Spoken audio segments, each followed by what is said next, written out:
আমি কয়দিন বাঁচবো? আমি কোটিপতি হিসেবে বাঁচবো। এরপর যদি আমার পাওনা পরিশোধ না হয় কি এসে যায়? আমি আমার জীবন উপভোগ করে নিয়েছি। এভাবে তার পুরো পাওনা গিয়ে পড়বে তার পরবর্তী প্রজন্মের উপর। তার কোনো মাথা ব্যথা নেই। তখন ডলারের মূল্য কমে গেলে খুচরা বিক্রেতারা ক্ষতির মধ্যে পড়ল, কিন্তু এতে তাকে দোষ দেওয়া যাবে না। সে তার মতো জীবন উপভোগ করে নিয়েছে। অর্থাৎ শুধুমাত্র নিজের কথা ভাবো, যা মা মালান ও আদাদা। এটাই হচ্ছে পুঁজিবাদী চিন্তার মূল কথা এটাই। এখন এর সাথে একজন মুসলিমের চিন্তার পার্থক্য কি? ছোট একটা উদাহরণ দিই, কারণ এটা অর্থনীতির সাথে সম্পর্কিত বিষয়। একটা বাড়ি, আপনারা জানেন যে এই দেশে একটি বাড়ির মালিক হওয়া বড় একটি বিষয়। এর মূল্য বাড়ে, কখনো কমে, ইত্যাদি। আমি আপনাদেরকে খুবই সাধারণভাবে বোঝাবো যাতে একটা স্কুলের বাচ্চাও এটা বুঝতে পারে। ধরুন 100 বছর আগে কেউ একটা বাড়ি কিনলো, নিউ ইয়র্কের পাশে কেউ একটা বাড়ি কিনলো।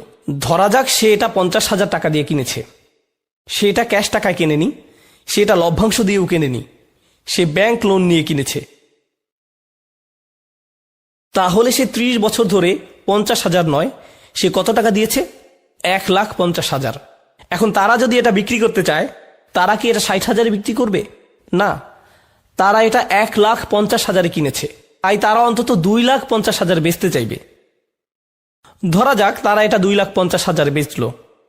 এখন একজন ক্রেতা 2,50,000-এ কিনে নিল, কিন্তু সেও এটা ক্যাশ টাকায় কিনেনি। কিভাবে কিনেছে? ক্রেডিটের মাধ্যমে। তাহলে সেও 2,50,000 দেয়নি, সেও 30 বছরে 4 লাখ বা 5 লাখ টাকায় কিনেছে। যখন সে এটা বিক্রি করতে যাবে এর মূল্য বাড়তে থাকবে। তাহলে এখানে যা ঘটল, প্রথমত মুদ্রার মূল্য কমে গেল, দ্বিতীয়ত যারা 100 বছর আগে একটা বাড়ি যে টাকায় কিনেছিল, পরবর্তী প্রজন্মের মানুষেরাও কি একই দামে কিনতে পারবে? না। তাহলে আপনি পরবর্তী প্রজন্মের জন্য এটা অনেক অনেক অনেক কঠিন করে ফেললেন। এটাই রিবা, এটাই জামা মালান ও আদাদা। এটা পরবর্তী প্রজন্মের জন্য সমস্যা তৈরি করে। এখন আসুন এর সাথে একজন মুসলিমের মানসিকতার তুলনা করি। একজন মুসলিমের মানসিকতা হলো একজন বৃদ্ধের জন্য যে প্রায় কবরের কাছাকাছি চলে গিয়েছে, সে তার বীজ বপন করে যাবে যাতে গাছ বাড়তে পারে। আপনি বলবেন গাছ বাড়লে লাভ কি? আপনি তো ততদিন বেঁচেই থাকবেন না। সে বলবে না, এটা একদিন কাউকে না কাউকে ছায়া দেবে, সেটা হবে আমার জন্য সাদাকায়ে জারিয়া। এটাই হচ্ছে একজন মুসলিমের মানসিকতা। এমনই হওয়া উচিত। আমরা চিন্তা করব কিভাবে ভবিষ্যৎ প্রজন্ম উপকার পায়। খাও দাও, ফুর্তি করো আর মরে যাও, এমন না। এখানেই আমাদের চিন্তা আলাদা। আর এটাই আসলে আমরা যখন অধ্যয়ন করব, আমরা কেবল এটা ভাববো না যে 1400 বছর আগে কি হয়েছে। এগুলো আমাদের সময়েরই বাস্তবতা। এগুলো আমাদের সময়ের অনেক বড় সমস্যা। দুর্ভাগ্যজনকভাবে মুসলিম হয়েও আমরা যেন পুঁজিবাদী ব্যবস্থার অন্ধকার কালো থাবায় জড়িয়ে পড়েছি। আমরা নিজেরাই কুৎসিত ও বাজে রকমের পুঁজিবাদী হয়ে গিয়েছি। আমরা এখন আর মানুষের পরোপকারের কথা, সমাজের ভালোর কথা ভাবি না, তাই না? আমরা জামা মালান ও আদাদার মধ্যে অন্তর্ভুক্ত হয়ে গিয়েছি। আল্লাহ আমাদের সবাইকে এ থেকে রক্ষা করুন, যাতে আমরা এই কদর্য থেকে বের হতে পারি। আচ্ছা আদাত্তু শাই লিকাদা ওয়া আদাত্তু ইযা আমসাকতুহু লাহু ওয়া জাআলতুহু ইদ্দাহ ওয়া দাখিরা লিহাওয়াদিহি দাহর ওয়া সানিয়া আদাদাহু। তিনি এখানে মূলত যা বলেছেন তা হলো, আদাদা মানে হলো প্রস্তুতি নেয়া, কিছু প্রস্তুত করা ভবিষ্যতের কোনো বিপদাপদের জন্য, এমন বোঝায়। আই আহসাহু আরেকটি অর্থ হলো ঠিকভাবে গণনা করা। ওয়া জাআত তাসদীদ, এতে তাসদীদ দেয়া হয়েছে। ওয়া আদাদাহ, এতে তাসদীদ রয়েছে। তাসদীদের মাহাত্ম্য কি? ইয়াদুল্লু লিকাসিরাতিল মাদুদ, এর অর্থ হলো অনেক বেশি গণনা করা। সে সব সময় গণনায় ব্যস্ত থাকে এবং সে অনেক টাকা গণনা করে। সে সারাক্ষণ গুনতে থাকে। এটাও বোঝায় যে সে সারাক্ষণ গুনতে থাকে। আপনারা কি এমন কাউকে দেখেননি যে প্রতি ঘন্টায় ঘন্টায় অ্যাকাউন্টে লগ ইন করে আর টাকার পরিমাণ না দেখলে তার যেন নিঃশ্বাস বন্ধ হয়ে আসে? দেখেছেন? আমি বিজনেস স্কুলে গিয়েছি, আমার সাথে ফাইন্যান্সের ছাত্ররা বসেছিল। ওদের মেজর ছিল ফাইন্যান্স, তবে তারা মুসলিম ছিল। আমরা লাইব্রেরিতে ছিলাম। ওরা কি করছিল? ওরা শিখছিল কিভাবে স্টকে ইনভেস্ট করতে হয়। তারা সারাক্ষণ কি নিয়ে ব্যস্ত ছিল? ওহ, এই তো বেড়ে গেল, ওহ এই আবার কমে গেল, ওহ, যেন কেউ তাদের শরীরে সারাক্ষণ ইলেকট্রিসিটি লাগিয়ে দিয়েছে।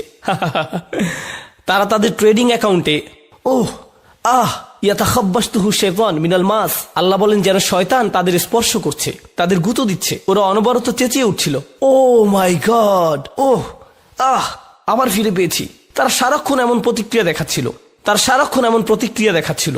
শেষে লাইব্রেরি কর্তৃপক্ষ এসে বলল, তারা বলল, না, আমি এখন জামউ মালিন ওয়া আদিদ নিয়ে ব্যস্ত আছি। জামউ মালিন ওয়া আদিদুহ, তাহলে আয়াতের প্রথম অংশে অন্যের প্রতি তার মনোভাব নিয়ে বলা হয়েছে, আর দ্বিতীয় অংশে তার নিজের প্রতি মনোভাব নিয়ে বলা হয়েছে সে কি নিয়ে নিজেকে ব্যস্ত রাখে। মজার ব্যাপার হচ্ছে মানুষের কাছ থেকে যা প্রত্যাশা করা হয় মানুষ আসলে তার সম্পূর্ণ বিপরীত। আপনার অন্যের সাথে ভালো আচরণ করার কথা ছিল, নিজের জন্য টাকা না জমিয়ে অন্যকে দান করার কথা ছিল, যা আপনার কাছ থেকে প্রত্যাশা করা হয়। এখানে তার বিপরীতটাই বর্ণনা করা হয়েছে। তাহলে আদ্দাদা মানে হলো বারবার গুনতে থাকা, গণনার পুঙ্খানুপুঙ্খ হিসেব রাখা, কিংবা এর অর্থ হতে পারে ভবিষ্যতের জন্য প্রস্তুতি নেয়া। আমাদের কতটুকু সময় বাকি আছে? আমার কাছে ঘড়ি নেই। ও, আমাদের সময় আছে, আমি ধীরে সুস্থে বাকিটা শেষ করব। আচ্ছা, কেন এই দুইটি ক্ষেত্র একত্রে এসেছে?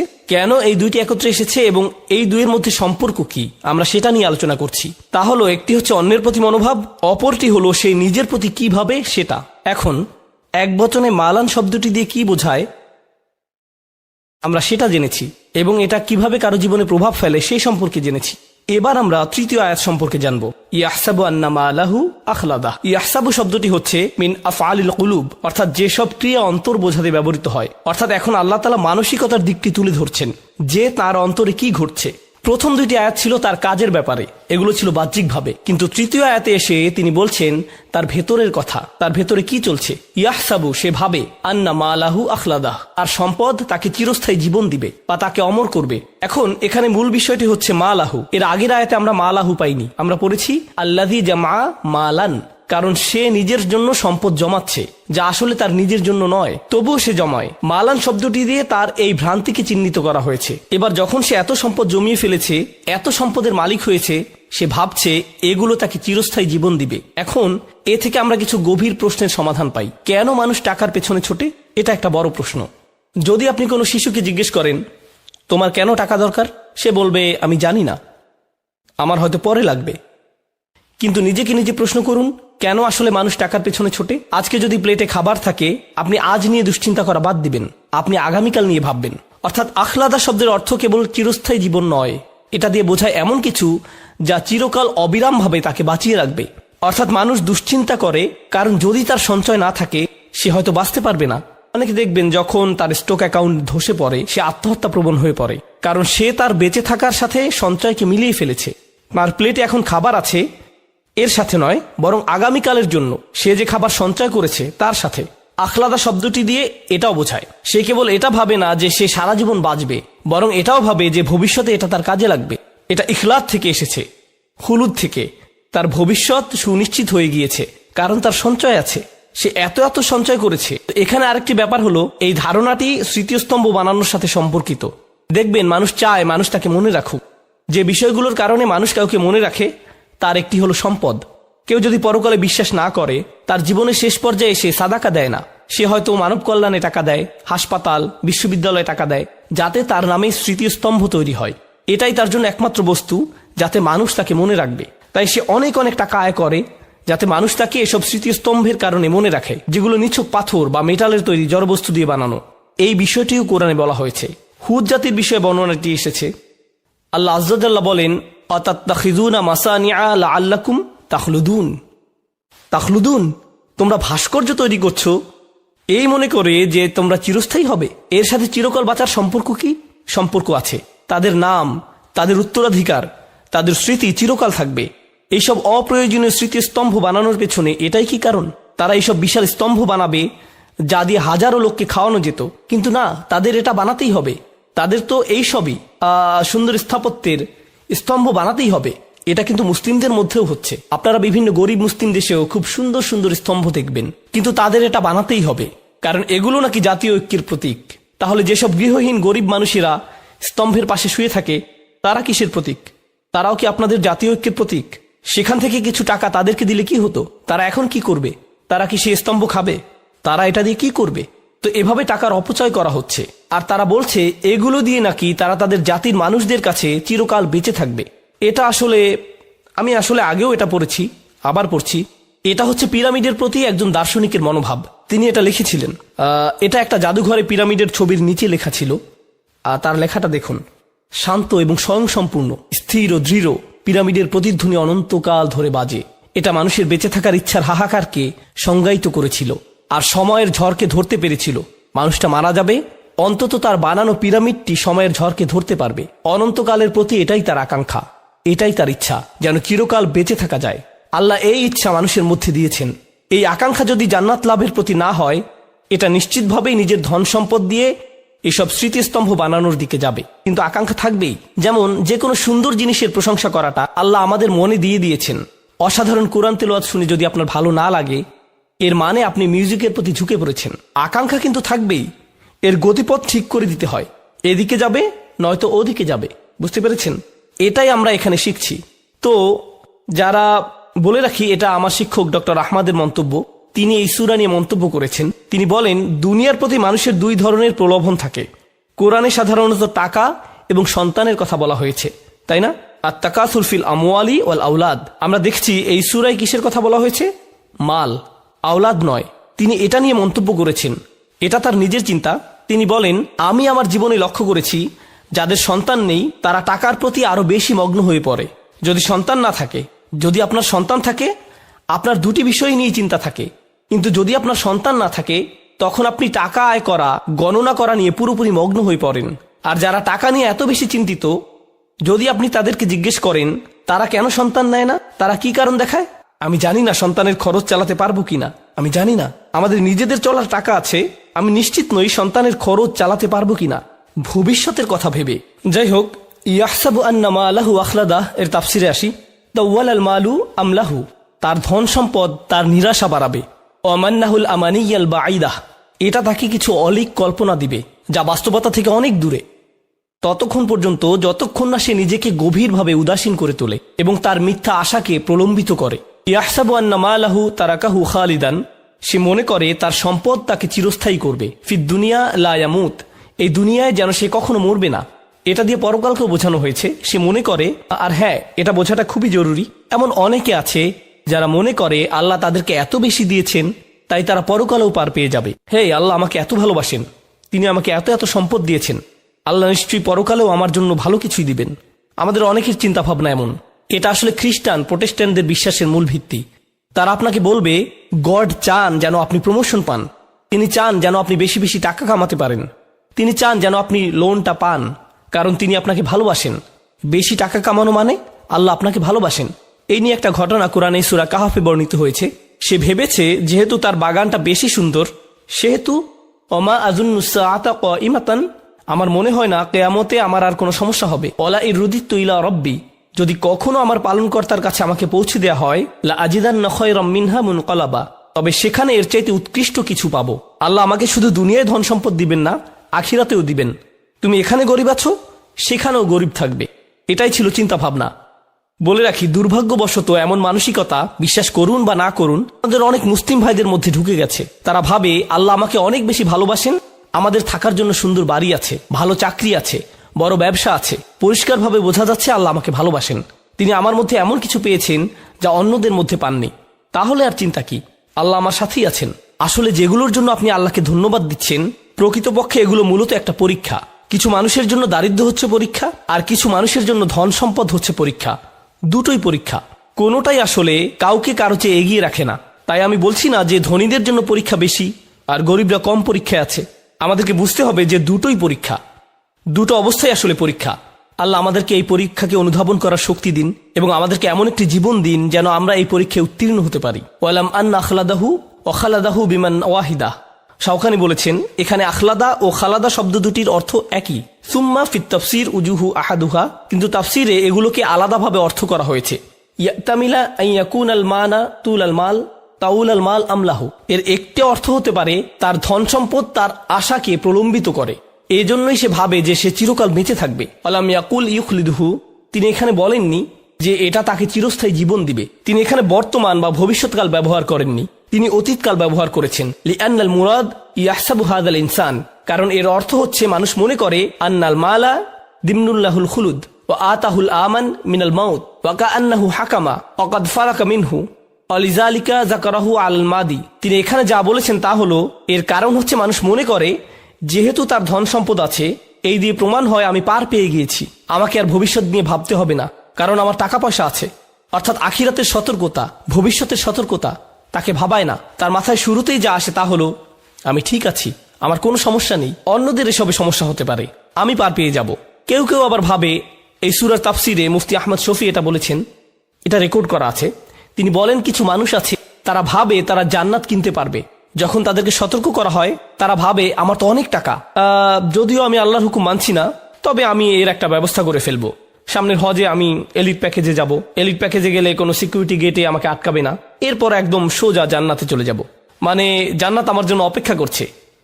তো এভাবে সে ফুরু হয়ে যায়, অর্থাৎ ভবিষ্যৎ নিয়ে সে পুরোপুরি অসচেতন হয়ে পড়ে। অল আল হাসান, হাসান বলেন মা রাআইতু ইয়াকিনান, এটা একটা অসাধারণ মন্তব্য। মা রাআইতু ইয়াকিনান লা শাক্কা ফীহি আশবাহু বিশাক লা ইয়াকিনা ফিকাল মাউত। সে ভাবে আমি এ ব্যাপারে নিশ্চিত নই, যেখানে এতে আসলে কোনো সন্দেহ নেই। মানুষ এটা নিয়ে খুবই অনিশ্চিত, যেন এটা কোনো অনিশ্চিত বিষয়। এটা এমন একটি বিষয় যা অবশ্যই ঘটবে, এতে কোনো সন্দেহ নেই। আর মানুষ মনে করে যেন এটা কোনো অনিশ্চিত বিষয়, কখনো ঘটবে না, তারা এটা নিয়ে সন্দেহ করে। সুবহানাল্লাহ। আহাব্বাল মাল হুব্বান শাদীদান, এটা হচ্ছে আয়াতের আরেকটি অর্থ। সম্পদের প্রতি তাদের ভালোবাসা হলো তীব্র ভালোবাসা। হাত্তা তাকাদা আন্নাহু ইন ইনতাকাসা মালিল আমুত, যতক্ষণ না সে ভাবে যে আমার সম্পদ শেষ হয়ে গেলে আমি শেষ হয়ে যাব। ফালিযালিকা ইয়াহফিদুহু মিনান নুকসান ইয়াবকা হাইয়ান, তাই সে তার সম্পদ রক্ষা করে যাতে সে বাঁচতে পারে। ওয়া হাযা গায়রু বাঈদ মিন ইতিকাদিল বাখিল, একজন কৃপণ বা লোভীর মতোই তার চিন্তা ভাবনা বা বিশ্বাস। আন্না হাযা তারিদ বিল আমালিস সালিহ, এটা হচ্ছে ভালো কাজের বিপরীত। ওয়া আন্নাহু হুয়াল্লাযী ইয়াখলুদু সাহিবাহু ফিদ দুনিয়া বিযিকর, আর এটা হচ্ছে ভালো মানুষেরা এটা জানে যে ভালো কাজ করে এটাই তাকে সত্যিকারের চিরস্থায়ী জীবন দেবে, ভালো কাজের প্রচারের মাধ্যমে। ওয়াফি আখিরি নাঈমিন মুকিম, এবং সবকিছুর শেষে সে সুখী জীবন পাবে। এবার এই আয়াতটি নিয়ে আমি আমার নিজের চিন্তাগুলো আলোচনা করে এই সূরাটি শেষ করবো ইনশাআল্লাহ তাআলা।